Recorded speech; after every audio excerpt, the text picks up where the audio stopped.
So if we're looking at air reclaim first in the system managers, option one's just kind of narrowed in on the HVAC controller. And so in your HVAC system manager, you have your rooftop units or air handler set up.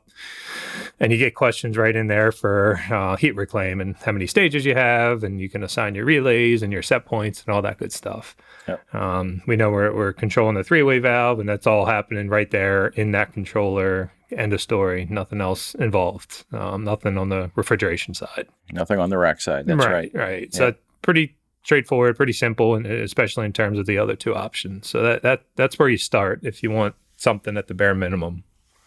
And then the next step would be, do you want to start to add the rack side and some things you can do there into the control and the logic? And if the answer is yes, then with option two, what you would do is you would still have your setup in the HVAC system.